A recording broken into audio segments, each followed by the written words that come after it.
You're listening to BQN. Assimilate the audio. Hi, I'm Davey. Hi, and I'm Mitch. And we are the Bargain Bin Gaymers.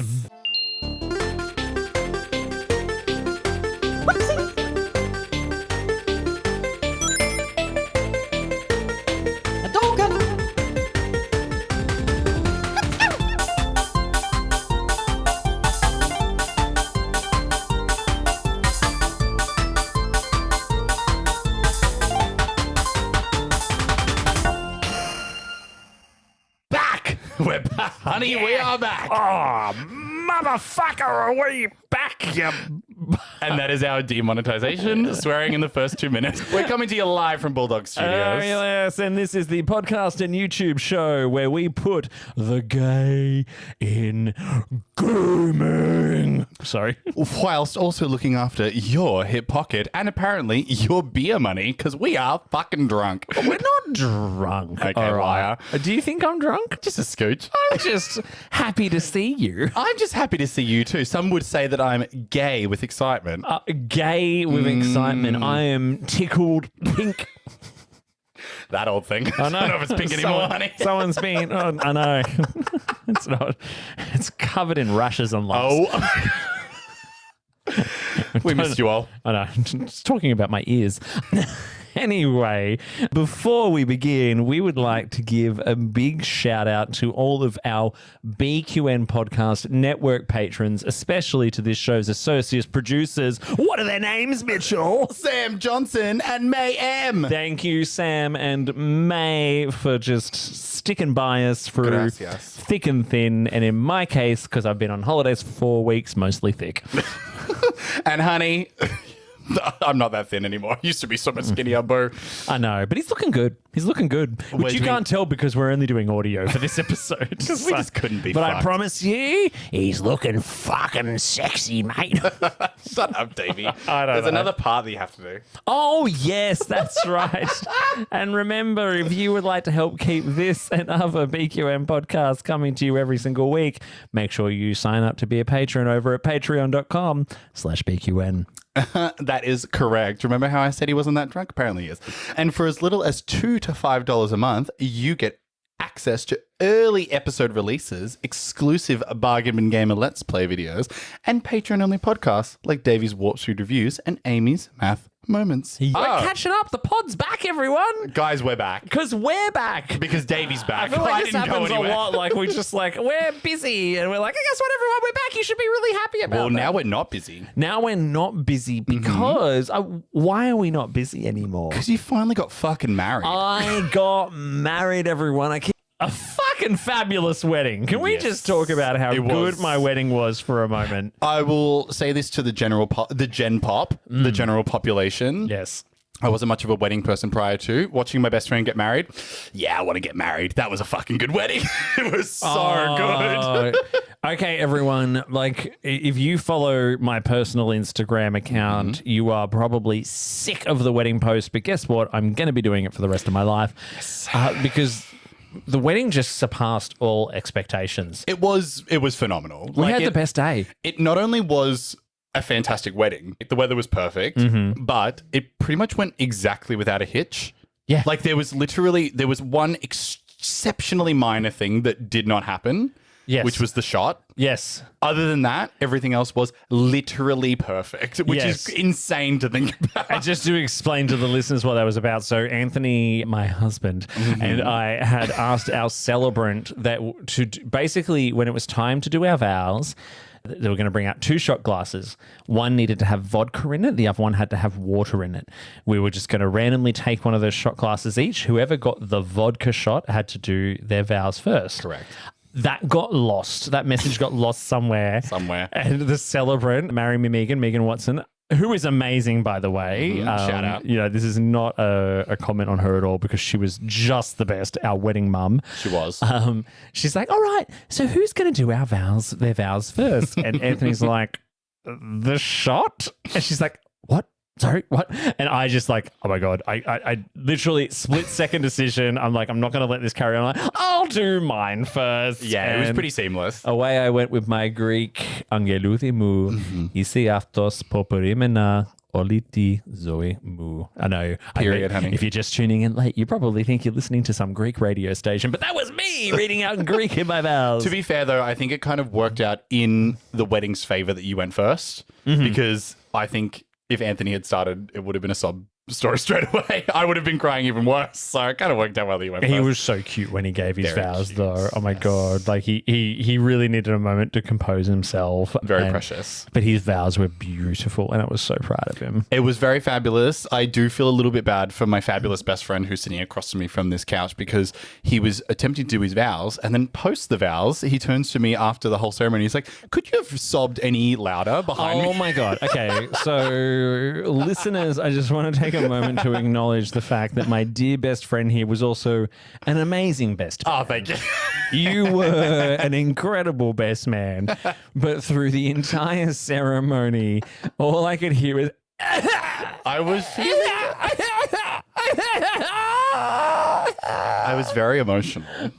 which was very cute. It was. I wasn't expecting to be so emotional, but, you know, seeing my best It friend. was overwhelming. was, Everyone was feeling the emotion, and everyone who was there has just said it was the best wedding because not only was there a lot of love between Anthony and myself, but there was just so much love for us from everyone who was there. Yes. Well, we're very lucky because, you know, as queer people, we get to choose our family, as RuPaul once said. And I think that was very evident in your wedding, which was, you know, there was a mix of family and friends. It wasn't just friends or anything like that. But the people that were there wanted to be there. We've had this conversation before off air, which is everyone that was there wanted to be there. 100%. So therefore, they pretty much brought their A game when it came to like giving love, giving vibes, giving everything like that. So the evening was just, yeah, it was like perfect. It was just perfect. Great entertainment. DJ Claudia brought the vibes on the dance floor. She was amazing, as well as Evangeline Victoria, who was just incredible. Our violinist. All right, go and look up Evangeline Victoria music on Instagram and find the video where she was playing Pink Pony Club at my wedding. When it wasn't supposed to be a dance number, but it became one. I know, it was the middle of dinner. It was the middle of dinner, and she was just doing a dinner performance, and she played Pink Pony Club, and everyone just stopped eating and started said we dancing. have to get to the dance floor. Which is not a comment on the food, by the way, because the food was also incredible. The food was immaculate. Shout out to you. Welcome to Bargain Bin Gaymers, a Davey's wedding podcast. If you could have a wedding podcast, you would. You have every podcast. I would have all of the podcasts, but I would also do that wedding again every single weekend of my life, Honestly. if I could. But anyway, so I've spent the last 3 weeks just in ignorant bliss of the fact that I'm going to have to afterpay a tank of petrol when I get home. We were in Singapore. Shout out to Now. Shout out to Now. I'm not a sponsor. We went to Singapore. We went to Bangkok. We went to Phuket. We've had an amazing time. But I got to talk about a gaming thing. Yes, finally, the gaming comes up on the gaming podcast. All right, so we talked about this on the pod before I went away, and that was the fact that like I was talking about, what am I going to play on my Switch whilst I'm gone? Yes. And what did you play on your Switch while you were gone? Pokopia. Yeah, that's my girl. I got her. Pokemon Pokopia is my life. Yes. Oh my God, I'm so addicted to this game, Mitchell, and I can't believe you're not playing it yet. I know. I've been too poor. Being a best man is very expensive. Sorry. Oh, it's my fault. Well, I'm not going to say it is. Okay. But no. But like, you did. I've been seeing a lot of content online. You know, I'm a massive Pokemon fan, so obviously Pokopia is something that I will be purchasing at some point. But Davey, please tell me, you've been lost in the sauce. What is the sauce? Well, okay, so unless you've been living under some kind of gaming Nintendo rock, which is shaped like a square or a cube, you would have heard about this little thing that's been released called Pokemon Pokopia. Never heard which of it, came mate. out just the week before the wedding, which you actually saw me playing on my Switch too. I most certainly did. The night before the wedding. Because I'm that addicted. I'm just sitting there being like, okay, is everyone ready? And Davey's just sitting there playing Pokopia the night before his godforsaken wedding. Godforsaken. Jesus Christ. All right, okay. So it's Pokemon meets Minecraft meets Animal Crossing, but better than all three of those things. I have heard that exact description. I've been seeing some pretty incredible structures being built on Twitter, which everyone is exceptionally jealous of. But you've been a little bit of a busy bee. I've been obsessed, especially since I got back, because there's two things I want to talk about here really quickly, because we're not actually here to talk about Pokopia today. We have other stuff to talk about. Not the topic of today's episode, because I really think we need to do a Pokopia episode after you've actually sunk some time into the game. Yes, this Wednesday coming, as of today's date, which none of you know what the date is, I will be purchasing Pokopia and I will be subjecting my entire life to it. Yeah. So, good. Because Nintendo has done something miraculous twice. The same thing they did with Animal Crossing New Horizons is they've managed to drop the world's best cozy game right at a time when people need the distraction. Yes. Because, all jokes aside, everything's just shit. Everything Do you is know shit. what? This war in the Middle East is shit. It is. Our lives here in Australia are being turned upside down. We're talking about like rationing petrol and all this kind of stuff because of something that the US president has done, which has just fucked us all up. Anyway, it's amazing. There is some. I never really got big on the Minecraft phase, but I think. Because Minecraft can have a really steep learning curve to it. Yeah. Pokopia has it's done something between its like open world and mission and story structure that helps teach you and unlock different game mechanics. Yeah. Has helped create this amazing, accessible sandbox. I love that. That just sucks you in, so much so that I spent 5 hours yesterday building a 2-story house with ensuite. With ensuite, which Lapras was a big fan of. Lapras moved into my ensuite. Anyway, I don't want to talk too much about it because I would really love for us to talk about it together. Exceptionally bargain bin gaming of us to I know, purchase this exactly. full price Nintendo product. $110 that it costs. Anyway, the other thing I want to... Anyway, I'm just saying I'm loving it. And I'm loving it and I'm obsessed and it's incredible and Lapras lives in my bathroom. But the other thing I wanted to quickly talk about was the fact that I didn't enjoy traveling with my Switch 2. Oh. And I have been like just... Is it too big? Sucking up the Switch 2's butthole so much. Oh my God. And I thought, oh my God, how good is it going to be? Because I was traveling to Singapore first. That's a 7+ hour flight. To be able to play Pokopia the whole time. Two things.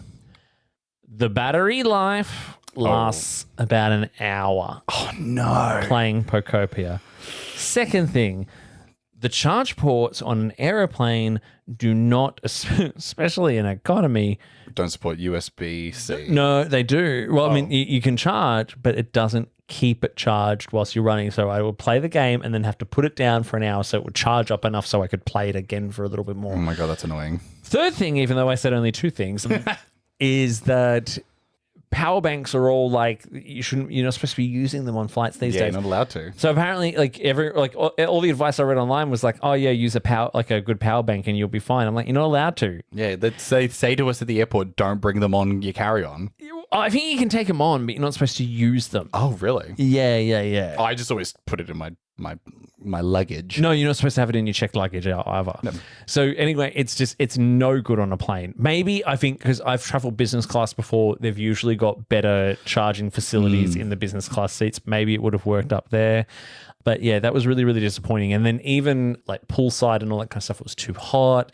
It actually, I found, so when I was in Phuket in Thailand, it would overheat and I would have to actually like do a hard reset on it and all that kind of stuff. So I kind of just played it in my like hotel room at the start and the end of the day. So it's more of a home device. Yeah. Like, and you know, and look, I love playing it at home whilst my partner's watching shows I could not care less about. My partner, my husband. There we go. I think he's texting me. Anyway. What is he eating now? Anyway. What Easter eggs has he had? So I was a little disappointed with that. I feel like we will get follow-up generations of hardware, which will have better battery life. Well, you'd fucking hope so. It's 2026. Thanks. What's been happening in your life? Not that much compared to you. Some of us get married and go on fucking honeymoons and stuff like that. The rest of us just sit at home. So Davey has been very, very kind to me. Very, very kind as my best friend. And he's lent me not one, but 2 games, which I have not played. Wow. Really entertaining, engaging stuff. Really entertaining, Tune engaging into stuff. Bargain Bin Gaymers this weekend, and Mitch talked about borrowing 2 games that I he didn't play. Yeah. What I did do, however, was I decided that I am going to undertake a very fun and very artistically fulfilling thing, which is love this. I'm going to build my own Pokemon game. I've just decided I'm going to fucking do it. Insert sound effect of shock. Insert shocked sound effect. I'm sure there's plenty throughout our plethora of podcasts, but I've decided I'm going to do that. So I went onto Facebook Marketplace. I've got this fabulous new laptop. 1, now I can play proper games on it. But 2, I bought, what is it? RPG Maker XP on Steam, 98% off. Thank you, Steam. And I got Pokemon Essentials, and I've started designing my own Pokemon game.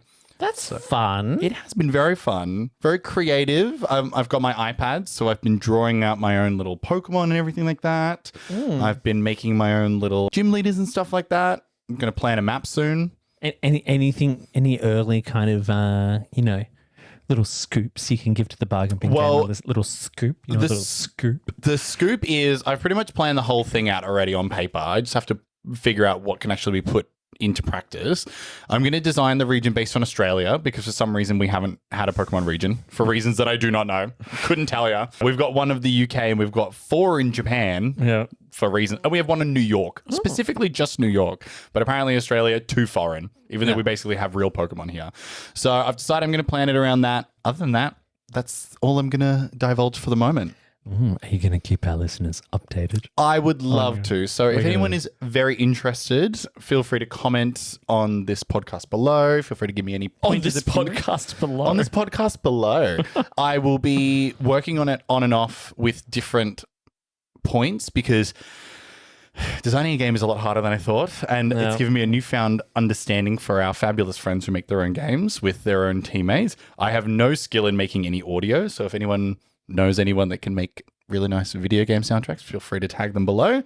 But I will keep all of my listeners updated. I might even bring some little gameplay footage or some designs of some of the Pokemon. Do a little developer diary here on the pod. Who says I won't? Live developer diary. So that's been what I've been doing instead of playing Resident Evil Requiem. I know. What have we been doing today? Oh, today we had a fun little gathering because Davey just got back and he missed me so much. We missed each other so much. Yeah, me too. What we decided to do was we went to the movies. It's Bargain Bin Gamers at the movies. Well, let's go down to the lobby. Let's go down to the lobby. Let's go down to the lobby and get ourselves some dick. Oh my God. Well, apparently we couldn't get a bottle of fucking wine because it was a kid's movie. Okay. Not happy, Jan. All right. So we've literally rocked up into the studio an hour after the credits have rolled on the Super Mario Galaxy movie, which we went and saw at Hoyts Lux, Melbourne Central. Shout out to you. Should have given us a fucking bottle of wine. Well, should have given us. Okay, so the reason why. Okay, so Lux, if anyone doesn't know, Hoyts is like a gold class. You know, you get your food, you get your wine. It's your fancy way to see a movie. Yeah, and the reason why I did that is because after being in a big resort in Phuket, I am sick of children. And I was like, if I'm going to go see a kid's movie, I'm going to go see it in Lux where there won't be any kids. Well, last time we went to the movies and it was school holidays, we went and saw Jurassic World. Oh, the new one. The newest Jurassic World with Scarlett Johansson. Shout out to you, by the way. Big fan.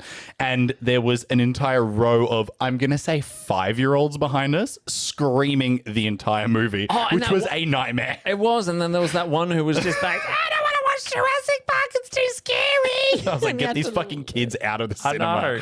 So I was like, all right, we'll go to the Lux. We'll get recliners. We can get drinks. We'll get food. Get some It'll nibbles. be nice little like indulgent afternoon for me and my bestie. And then so we went and smashed a pint at TGI Fridays beforehand. Shout out to you, girl. Thank you. And then we get up there and we're ordering our food. And I was like, oh, they've got the Pinot Grigio from the winery that I got married at. That's why I picked it. Yes. And I was like, hi, I would like a bottle of this. And she goes, are you seeing the Super Mario movie? And I was You're like, like, yeah. I was like, yeah. She was like, because of our licensing, we can't serve alcohol because it's a kids movie. There was not a single kid in that Lux cinema. There would have been 10 people in the whole cinema, if that, and they were all middle-aged, including myself. And you know what? I know, I know that's bullshit because I remember seeing Detective Pikachu in Lux and smashing a bottle of wine to myself, even though I had someone else with me at the time. We both got a bottle each because we couldn't agree on which one to get. Incredible. Anyway, another story. Fuming. So we more than made up for it because we went and got smashed afterwards. It's fine. Very Bargain Bin Gamer. Very Bargain Bin Gamer of us, but we had a good time. We had a great time. Yeah. So, all right. So the Super Mario Galaxy movie by, is it Illumination Studios? It is indeed by Illumination Studios. That's right. So the Despicable Me Minions. That's why we got advertised Despicable Me not once, not twice, but thrice. That's right. Before the movie even began. The new Minions movie, which I could not care literally less about. Yeah. So the first Super Mario movie that this studio did, which you have informed me you didn't actually watch. Don't really give a flying fuck about Mario, if I'm going to be Okay, honest. well, I know Mario. The first time I played a Mario game was Super Smash Bros. Brawl. Oh, okay. And then I played Mario Galaxy after that. Well, so this was kind of the Smash Brothers movie. it honestly was. We'll get to it. However, I will say, as a non-Mario fan, I didn't really need to see the first one because I saw so much of it online and I kind of got the whole point of it. So coming into this one, I didn't really miss anything. But I think that's kind of a kids movie thing, isn't it? Like, Yeah. you don't really need to see the one before it. Possibly. And I will say as well, we're going to try and avoid spoilers here. Why don't we do this? Why don't we do non-spoilers to start with? Maybe do a little spoiler section at the end. Yeah, maybe. We'll see how we go. There's so many things we have to talk about. So I'm just going to not guarantee there won't be spoilers, but also if you saw the trailer kind of spoiled all the This is we're kind of drunk, so we're going to try and avoid spoilers, but we might mention them. Yeah, exactly. So I have seen the first one. In fact, I watched it again on my plane home from my honeymoon. Did I mention I've been on a honeymoon? Did you mention you're married? Did I mention I'm Husband, married husband, and that I have a husband? Just to kind of warm up for it. Because I remember the first one was really quite charming and you should watch it. I will. I think after watching this, I will watch the first one. I'll be completely honest. I'm a little bit jaded around like video game movies. I'm kind of like, whatever. Is that because I made you watch Mortal Kombat? There's a few reasons. But I just always find that video game movies are kind of, I wouldn't call them low quality. They're just not well made because they rely on people that have played the game to do a lot of the heavy lifting that usual story writing does. Right. But I have heard that the first Super Mario Bros. Movie is pretty good, so maybe I'll watch it. Yeah. Well, I mean, the first one, we're not talking about... Not the live action one. Not the live action one from 1994 or 93. Not the Goomba one. So the first one was really charming, wonderful love letter to the series, made Nintendo lots of money. Big shout out to Anya Taylor-Joy as the voice of Peach, by the way. Loved her. So cute. She's fabulous. And so obviously they've made a follow-up. Now, this follow-up is Super Mario Galaxy, leaning into the Galaxy franchise of games from the Wii era. Which I loved. But the first thing I'm going to say is it's kind of... the setup is... It's not a Mario Galaxy movie. It's the setup. The setup is definitely from Mario Galaxy. Yeah. And there's like a whole scene at the beginning which feels like the opening part of that game. Even the music's there. You've got Rosalina and she gets kidnapped and all that kind of stuff, and it's great. But then it kind of turns into a bit of like a reference fest. Like it was giving like Wreck-It Ralph 2.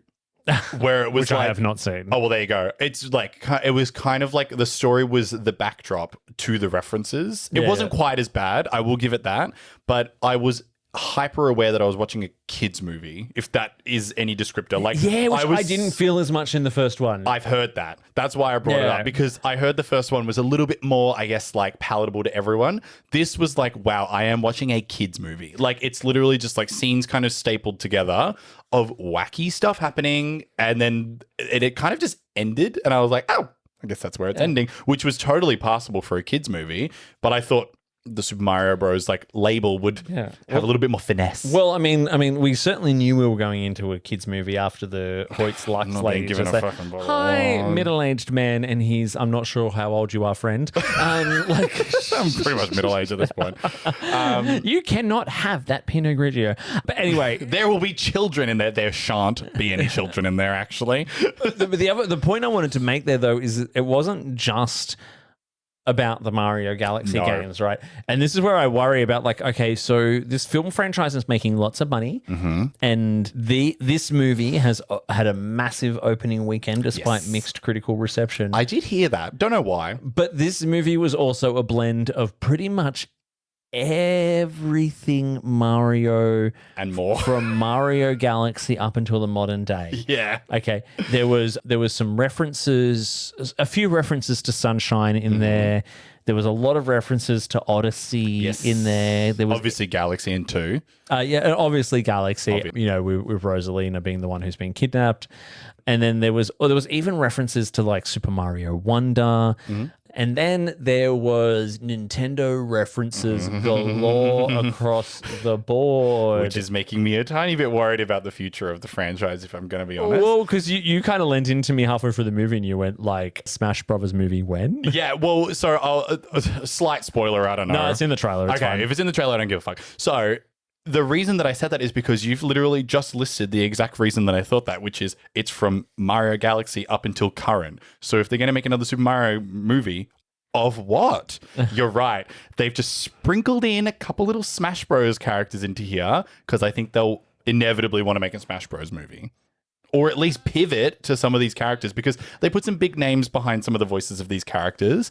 And I wouldn't be surprised if there was some type of movie with them in them again. You know, we have people like Glenn Powell, who's an A-list celebrity action man. Glenn Powell, by the way. Glenn Powell, he's hot. You should know who that is.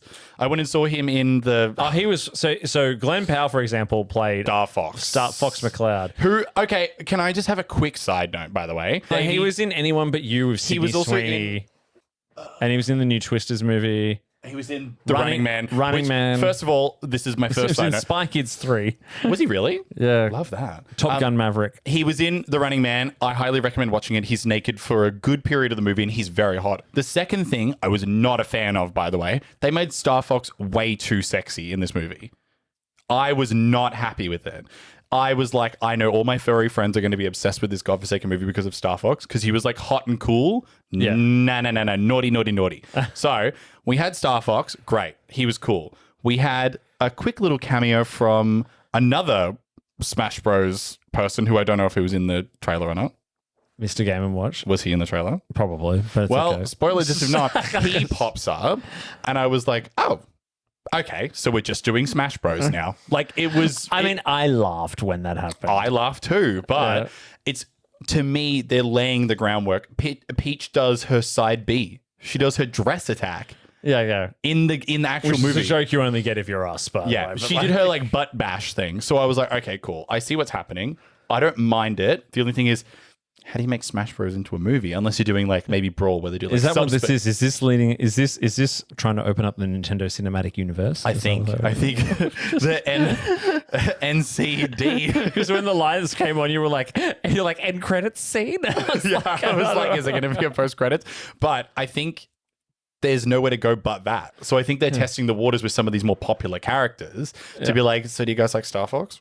Yeah. Do you want a movie with my Star Fox? Yeah. And before anyone's just like, okay, here's two adult guys fucking dissecting a kid's movie, the cinema was full of adults. Also, not to be that guy, they mentioned at the start of it, it's the 40th anniversary of Super Mario. exactly. So no, the people that grew up on Mario, they're not kids. They're 40. Yeah. Case in point, the person next to me. Yeah, and I am 29. No, and the funny thing is, though, I didn't hate it. No, I actually thought it was quite good.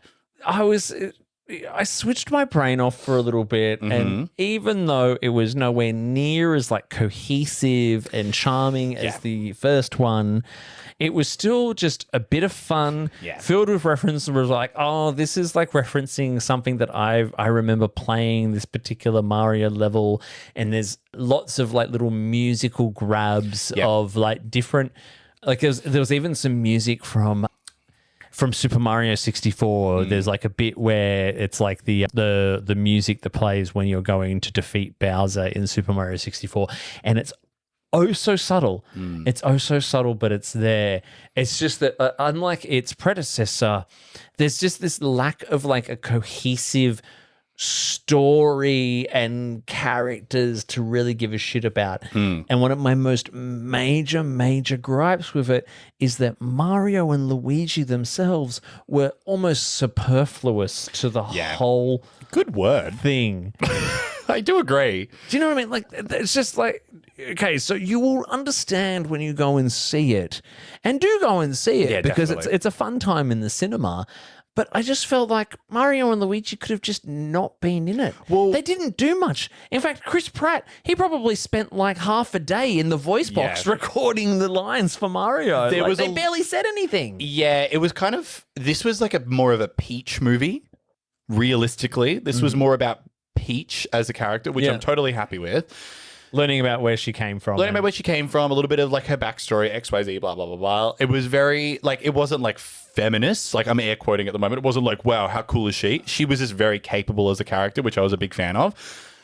It was very much not the Super Mario Bros. Movie. It was almost like the Super Mario Bros. Plus Yoshi and Toad as the side characters to Peach. Yeah. Because she pretty much did everything, and there was some interesting, I guess, like interplay between like families and stuff like that as well that I didn't think they really hit the landing on. Yeah. Around like Bowser and Bowser Jr. I don't know. It was a bit muddled, but as a kids movie, I can see it being good. Yeah. I don't think it's really saying anything though. Well, I mean, you're touching on something that people really liked about a creative choice that they did with the original is that they didn't make Peach this helpless princess. She's actually quite fierce. She's a warrior in her own right. She's independent. I mean, they in the original they cracked the your princess is in another castle joke, like quite tongue in cheek. But she was a badass. She kicks ass. She doesn't need Mario. She can do it all on her own. It's all fine. Yeah. So I think they were kind of still trying to lean into that a little bit, but that still it did miss some of the soul about the fact that it's meant to be an adventure of Mario. It wasn't much of an adventure. To save a princess. Yeah. It was a very muddled adventure. Like they kind of had like vague places to go to. They had to have like plot intervene with them to crash in certain places to kind of drag the plot along a little bit, which is very like kids film, I guess. But yeah, it was a little bit less of a adventure and more of like we have to go rescue a princess, but it didn't really have the same, I guess, like beat that an original Mario game would have. I don't know. I don't know how to word it. I mean, let's face it, right? This is based on a video game franchise that's been going for 40 years, where each game is a slightly different variation of Mario is off to save the princess, and maybe she might make him a cake. But there was, and that's why I keep coming back to it. Just there was like, oh, we're gonna sprinkle in all these references from all these Mario games. Like even when she disappears to go and save Rosalina at the beginning, and there's this little throwaway to the beginning of Super Mario 64 and all that kind of stuff. And I also forgot about Rob is in the movie. Spoiler, by the way. I know Rob was in the trailer and a lot of the promo too. The Smash Bros. When? Yeah, actually, and you're making me think of something there too, which is the adult humor, right? So when you make a movie like this, there's a reason why they sprinkle adult humor into these. It's because parents have to go and watch these movies with their kids. But this is going to be this, men of my age now have kids playing Mario games, but we still grew up playing them as well. But we want to be able to enjoy this when we go and see it. So you want that humor that the kids aren't going to get. The first half of this movie is severely lacking in that. Yeah, I was going to say the whole thing, but go on. I think more of it kind of comes in towards the end, and I think most of the humor came from Jack Black's Bowser. 1000% Bowser was the best character in this whole movie. He was the funniest. He was really funny. And that's Jack Black. I mean, he's great. It's like I've this, always liked Jack Black. Same. It's like Bowser was written for Jack Black. Like all of the he's obviously a terrible dad, but he's like, geez, I'm a great dad. Yeah, lines. we got quite a few laughs out of that, but it was solely Bowser that made us laugh. It was like Bowser's interactions with other characters, I should say. It's not just him like cracking a joke. Yeah, but like he has a really good. Obviously, I haven't seen the first one, but he's got a really good interaction with the main heroes to start with because he's trying to like turn a new leaf and etc. etc. And then he gets pulled back into his life of evil by his adorable child, which is very funny. But like the whole, like, you know what I mean? Like the stakes and all that of that weren't really, you know what I mean? Like a sequel was supposed to like raise the stakes, blah, blah, blah. It's like, this is just some like witty banter between like Bowser and his son. But there was never a real but it was worry. still funny. It was still funny. Hilarious. Like, there was never a real worry to me that they were ever going to fail. There was never like a stake. Like there was like a level of suffering that, you know, Rosalina goes through to power some like a Death Star cannon or whatever. But there was never like a time limit on it. There was never like a level of urgency. She was just kind of a prop for half the movie, which I wasn't the biggest fan of. I appreciated that they showed Rosalina being quite a bit of a badass at the start of the movie, but I know. she kind of just ended up being a bit of a prop. Criminal underuse of Brie Larson, by the way. I do agree. I'm a big fan of Brie Larson. Yeah. So, but yeah, Bowser was definitely good. I actually personally think my favorite character in the movie was Bowser Jr. Oh, really? I thought he was an absolute menace, and I loved every second he was on screen. Who was Bowser Jr.? Good question. I know it showed up at the end credits, but I didn't really recognize the name. I need to know. I can't. I'm looking. I'm literally looking now at the cast. Bowser Jr. Benny Safdie. Who is Benny Safdie? I've never heard of you, Benny. Shout out to the work that you He did. was in The Smashing Machine. He was in Happy Gilmore 2. Haven't seen He was any in of those. Oppenheimer. No fucking idea. He was really good. It made Bowser Jr. into a really interesting character because I don't really know too much about the character, but in this, it was like an evil, like he was born evil almost, and his dad raised him to be like, this is what our life should be. And then his dad's been gone, and while his dad's been gone, he set up the whole thing that was supposed to be like a puppet show, air quotes. And now his dad's like, oh my god, my son is like evil. And he's like, yeah, I know, I did everything you said, Dad. Isn't it terrible? He's like, yeah, you're amazing. I thought that was so funny. It was so funny, but it's also like what was like kind of lacking in the plot of the movie and in the characters of the movie is that even in a movie that's designed for families and for children, the characters are meant to undergo a certain amount of change. Yes. And none of them really did. Well, Bowser Jr. didn't change it literally at all. Bowser just becomes evil again. Bowser Jr. doesn't really have anything happen to him. There's this odd kind of like, oh, does Mario actually want to ask Peach out on a date? But that was kind of very ham-fisted in its implementation. I think that they were a little bit defanged by like current world politicals, I should say, because there was this whole thing about like Mario having a big crush on Peach and blah, blah, blah, blah, blah. Oh, you should ask her out. But that never eventuates. She just kind of gives him a little peck at one point, and that's supposed to be the end bow well, on that's it. kind of the joke, really, because you never, I mean, you I never wanted Peach really to ask him out. But you never really see Mario and Peach like, get it on. I mean, I don't need to see them having sex, but I wouldn't have minded seeing our lovely hero, like, you know, get the girl at the end. She needed to make him a cake because that's what she does in Mario 64. She needed to You go through all this shit and she's like, oh, here's your cake, Mario. Love that. And like, okay, cool. I just faced certain death for the last however many hours and all you offer me is a cake. But all in all, I do think it was a pretty good kids movie for what I thought it was going to be. I thought it was going to be not as exciting. I think I would have enjoyed it more if I've had my St. Hubert's Pinot Grigio. I think that would have made me a lot more. But I did have fun, and you know, it looks. I was blown away by it. How good Looks stunning. Yeah. It was like the Nintendo game come to life. Yeah. Like the original was as well, but this was just and for someone who's been a full-on Nintendo nerd like me forever, like This must be surreal to see. but there this. was references like and that was what it's like. They had a whole section of writers to write Nintendo references and not just Mario references, but Nintendo references. And then one person to write the plot and do all the character development and everything else. Yeah, I agree. But at the same time, I didn't hate it. It's dumb fun. Yeah, it is dumb fun. It's not trying to say anything, which is totally fine. I'm not going to a Mario movie to have it say something to me. It's just like it was dumb fun, but it could have been more fun. It definitely could. It could have been more fun, and that's the thing. Like Donald Glover as Yoshi, by the way, like, completely unrecognizable. I know, but like.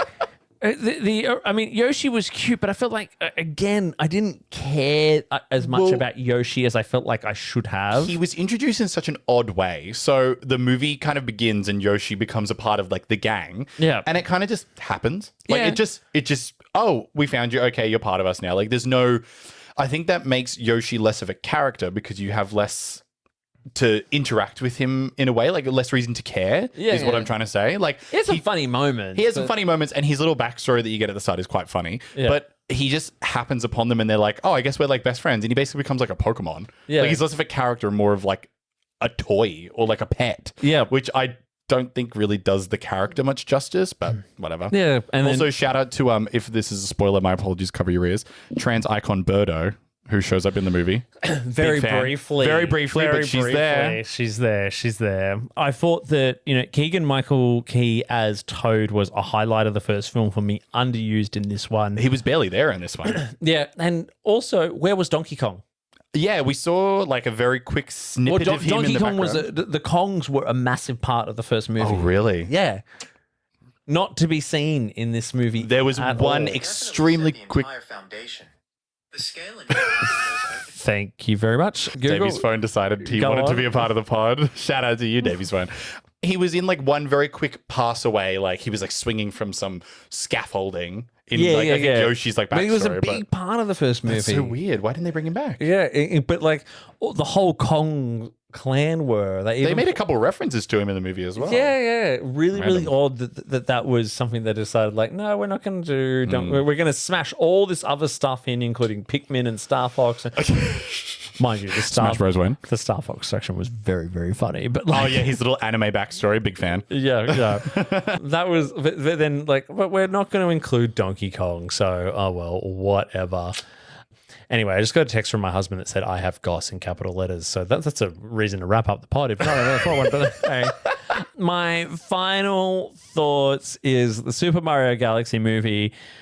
Unfortunately, I don't think it's a worthy follow-up to the original. I don't think it really gives the film franchise anywhere to go, which is what I'm really unhappy with. But at the same time, I thought it was a good time just to just turn my brain off and watch the colorful animation and see all of these Nintendo characters on screen animated beautifully, making funny little jokes. I just wish that there'd been more story, more character. I know I'm asking too much of a kids movie. I don't think it's... but it's a kids movie based on a franchise that I've been playing for 40 years myself. So I wanted a bit more substance to my fan service. That's all. Yeah. That's all. I think it had like the Avengers Endgame like effect, which was we're bringing in all these references. Isn't that a substitute for good story and good writing? Not really. Like maybe in the first watch, it might tickle like some part of our brain, but in repeat watching, I don't think it's going to be as good.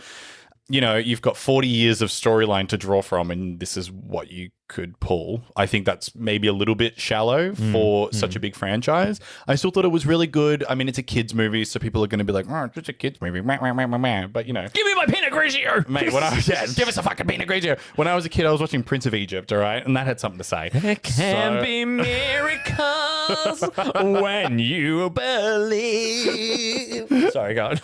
I don't know her. The thing that I If you know, thought you know. is, if you know, you know. End of the movie, not really anywhere to go. I reckon there's going to be a Smash Bros. Movie. It's just my personal opinion. Well, there's a Zelda movie coming, but that's live action. Live action. I don't know if they'll have any connective tissue. But yeah, I thought it was fine. I wouldn't rant and rave about it. I'd go see it in the movies. I'd go give it some money. I think it deserves it. Would I watch it again? Probably not. If my niece has or nephew has it on in the background, I'll probably watch it. You should watch the original. I will watch the original. I promise I will. But yeah, thought it was perfectly passable. Would have been much better with a bottle of wine. Yeah, exactly. It's school holiday time and it's a school holiday movie. Fuck those fucking kids anyway. Oh, yes, went there. Anyway, we're really, really happy to be back, by the way, Yes, everyone. it's good to be back. It is good to be back. It's good to be with you. Oh, it's good to be with us. It's good. I need to pee because we Me smashed too. a pint of fucking IPA before we walked in here. We had 9 minutes, so we had to smash it. We're really excited, like, to just be back. We know that you love hearing us talk utter nonsense, and we're going to be bringing you lots of that in the coming months. And we've also got something really, really exciting for those who in Melbourne or listen online and are fans of the Joy 94.9 video game show Checkpoint. We're going to be on Checkpoint We're next going to week. be on Checkpoint next week. There's an exact time that I have in There mind. is a time. We will be on Checkpoint from 1:30 p.m. that I have in my calendar. Something around that time. We're going to be on Checkpoint on the show that happens around 2 p.m. on the 11th of April 2026. So keep an eye out for that. We'll obviously probably post the shit out of it. Yes. But we'll talk more to you soon. It's been good to be, Mitchell, it's been good to be back. David, it's also been very good to be back. And it's also been good to be The Bargain Bin Gamers. That's it. Americas. When you believe, though hope is frail. It's hard. He doesn't know the words. All right, goodbye. No, bye.